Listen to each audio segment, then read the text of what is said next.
Hello viewers, the title of the day is the Preemptive Priority. It is one of the scheduling algorithms used by the CPU to manage and execute the processes.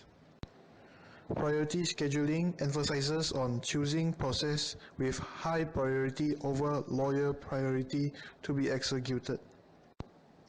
Preemptive priority scheduling can cause running process to be interrupted. This is due to the arrival of other processes that lead to the preemption. Now let's take a good look at the real-life example. Hey, go away. My priority is higher than you. Okay, fine.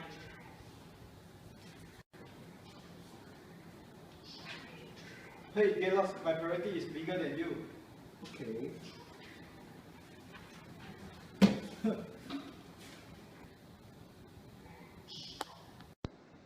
Did anyone notice that when the young man was interrupted, he was forced to stop for a while?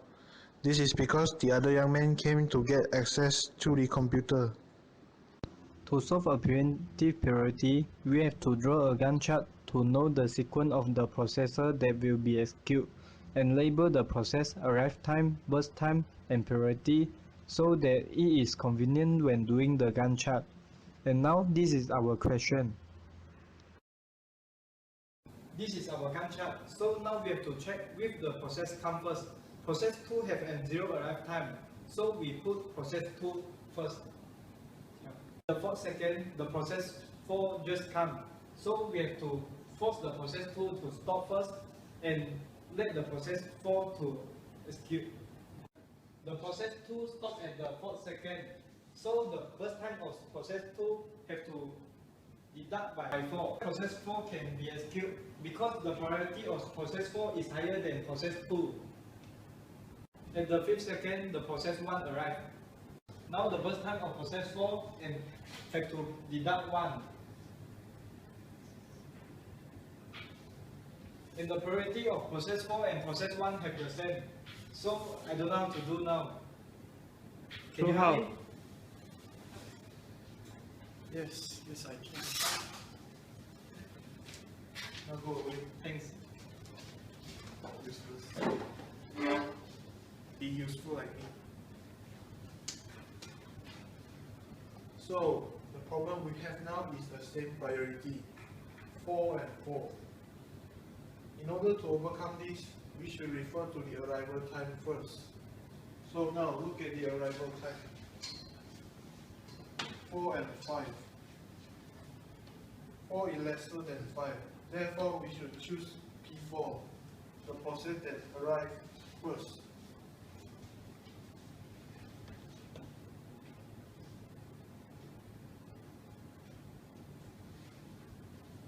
P4 will execute again. There will be another process that will arrive. And the arrival time is at the 8th second.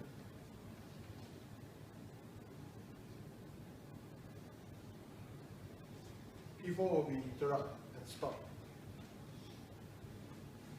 So the new process is P3.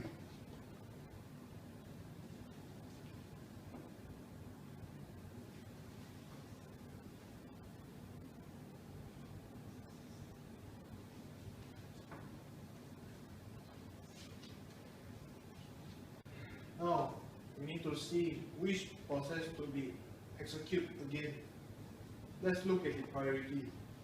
3, 4, 4, 9. 3. Let's pick 3.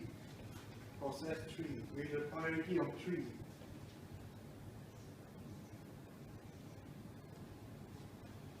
And the next process will be arrived at the 9th second.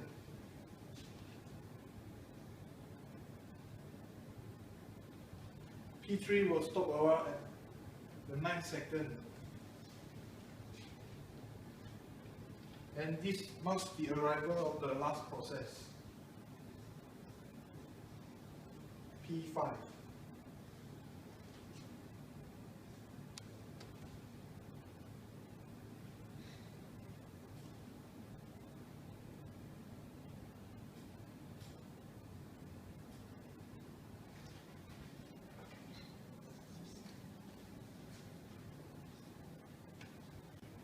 here we can see that P4 has used 3 seconds.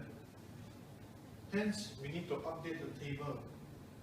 P4, its burst time will be deducted by 3. And we will be left with 5. Meanwhile, P3 has used 1 second. Deduct by 1. We have left 7. So now, all the processors are here. Let's look the priority again. 1, 3, 4, 4, 9. 1. Process 5.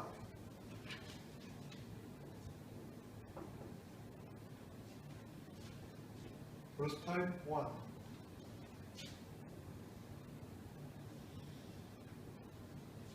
We stop at the 10 second. Hence, P5 is completed. Now let's relook the priority. 3, 4, 4, 9. 3. Process 3.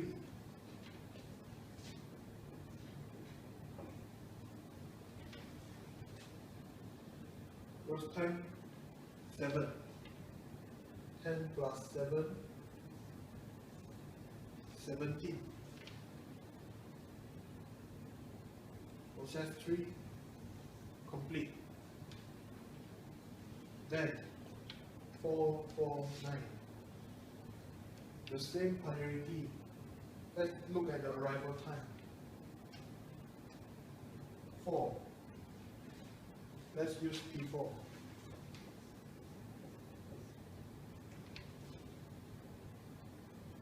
Burst time 5.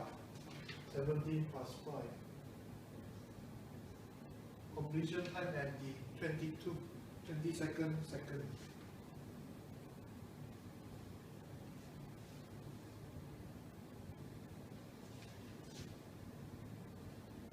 Now, priority 4 and 9.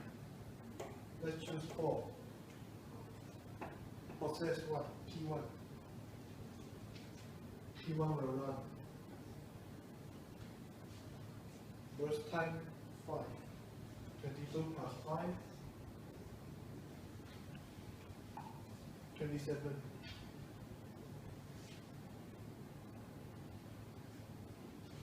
P1 complete.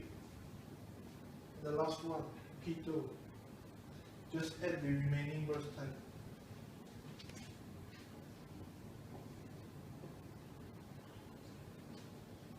Three.